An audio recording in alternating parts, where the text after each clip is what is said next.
This is what's up next. Autostop Eliminator. Okay guys, you're gonna need a T30 Torx bit, a 7mm socket, preferably with a short extension to make it easier to reach the bolts.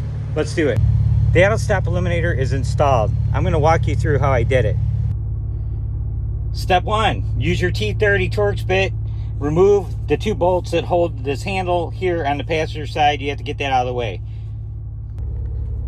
Step 2, remove this trim piece right here underneath this head unit. This trim piece will pry off easily with a credit card or a trim tool. Preferably use a trim tool, guys. You can get a trim tool set from Amazon around 15 bucks. Step 3, come over to the driver's side. Lower the panel underneath the steering wheel. It snaps in place and it's hinged at the bottom, guys. You can reach in there on each side and kind of work the clips loose. You can also use your trim tool to get into the cracks along the edge. Take your time. You do not want to break any clips, but once you unclip it, let it hang down. Next step, once this piece is down, there's a bolt right in here. It's a 7mm bolt. It's actually a screw with a bolt head. You want to take that out. Hop over here to the passenger side, open up the glove box, and you can see the bolt that needs to come out. This one right here, 7mm. Okay, you remove this one. Okay, once that is done, you can reach underneath here where you remove this trim piece, this cover, get your hands under the head unit on both sides and kind of pry this thing loose. It'll snap off, guys. You might need to get a trim tool up in here to kind of help you get it, break it loose at the top. You don't want to force it. Now, we're almost done. We're near the finish line. Once you pop this unit free, you're going to see there's a wire that goes to this button on the inside.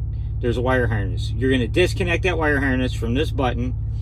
You're going to plug that wire into the Auto Start Eliminator harness. Then you will plug the matching wire into this from the Auto Start Eliminator into the back of this module. And then there is a pigtail that hangs off, and it's a little box about 1.5 inches by 2 inches, maybe slightly smaller than that. You want to use the 2 included zip ties to tie all that together, the pigtail and the wiring, to keep it nice and neat, and then you want to tuck it down underneath there. Once it's tucked away, you'll snap your head unit back into place.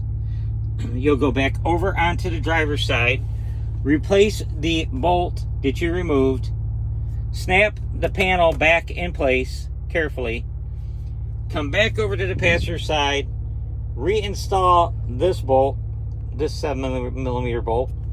Okay, once that's in there, you want to go back under here, snap this cover plate back in place that you removed. That was like the second thing you did. And then reinstall the handle, guys.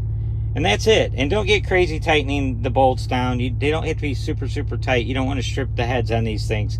So with that said, I hope this helped you. It's a great feature to have. It will remember whatever you do last. Okay, so if you turn this off, it's in off right now. You can see that. It will stay off. Every time I turn the truck on, it will still be off. It will only come back on when I turn it on, physically, manually turn it on. All right, it will no longer just come on every time you start the car. Now, if you're familiar with Ford EcoBoost engines, when you get in it, if you turn this off, it'll stay off until you get where you're going, and you know, shut your car off, go into a store or something, you come back in, and it's back on again. Okay, so you're constantly turning it off. And then you get home after driving, you shut your car off, you go in your house, the next day you come out in the morning, you turn on, and it's back on again. So yeah, it's no big deal reaching over, turning it on and off, but sometimes you forget and your engine shuts off on you and you go, whoa, what happened? And I have this thing running because it's hot out here, guys. I got the air on. So it will remember whatever you do last, and it will stay at that setting until you manually change it again. So that's the cool thing about it.